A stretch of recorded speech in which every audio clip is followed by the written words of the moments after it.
আওয়ামী লীগ চলে গিয়েছে, অপরাধ রয়ে গেছে। সবাই বলছে বিএনপি করতেছে, আমি বলছি বিএনপিও করে না, আওয়ামী লীগও করে না, বাংলাদেশের বাংলাদেশিরা করে অপরাধ।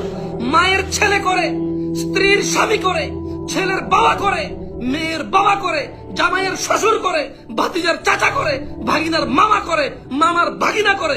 এই দেশে আমরা বাংলাদেশিরা অপরাধী, কোন দল অপরাধী নেই দেশে। এই মানুষগুলো দল করে, এই অপরাধী মানুষগুলো কেউ আওয়ামী লীগ করে, কেউ বিএনপি করে, কেউ জাতীয় পার্টি করবে, কেউ এনসিপি করবে, কেউ ওই নাগরিক পার্টি নতুন করে একটা পার্টি হয়েছে ওটা করবে। বাংলাদেশের মানুষ করবে এই পার্টিগুলা।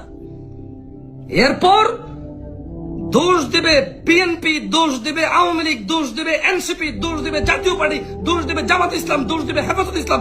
অথচ মানুষগুলো দোষী। মানুষ দলের কি বিচার হবে নাকি? 10 কোটি, 5 কোটি, 1 কোটি, 2 কোটি, 4 কোটি মানুষ দিয়ে দল, এত দলের বিচার করবে কে? মানুষগুলোর বিচারের আওতায় আনা উচিত। মানুষগুলোকে বিচারের আওতায় আনা উচিত। দল নিয়ে কথা বললে দল বলবে যে আমরা ওকে বহিষ্কার করে দিয়েছি। বিএনপির মধ্যে এরকম লোক হইতে পারে না, জামাত ইসলামের মধ্যে এরকম লোক সহ্য করতে পারি না, আওয়ামী লীগের মধ্যে এমন লোক আমরা পছন্দ করি না, আমরা তাকে দল থেকে বহিষ্কার করেছি বহু আগে। ব্যাস, দল বেঁচে গেল, দল বেঁচে গেল। পুলিশ করলে পুলিশ বলবে আমরা তোকে বরখাস্ত করেছি, আর্মি করলে আর্মি আমরা তোকে বরখাস্ত করেছি।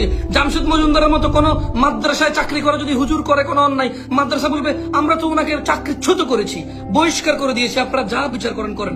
আমাদের মাদ্রাসার সাথে ওর কোনো সম্পর্ক নাই, আমাদের দলের সাথে ওর কোনো সম্পর্ক নাই, পুলিশের সাথে ওর কোনো সম্পর্ক নাই, আর্মির সাথে ওর কোনো সম্পর্ক নাই, বিএনপির সাথে ওর কোনো সম্পর্ক নাই, মসজিদের সাথে ওর কোনো সম্পর্ক নাই। বলবে প্রতিষ্ঠানের বিচার করবে নাকি তোমরা? প্রতিষ্ঠানের বিচার করতে গেলে তো তোমরা জীবনও পারবা না। তোমরা বিচার করতে হবে মানুষের। মানুষটা অপরাধী।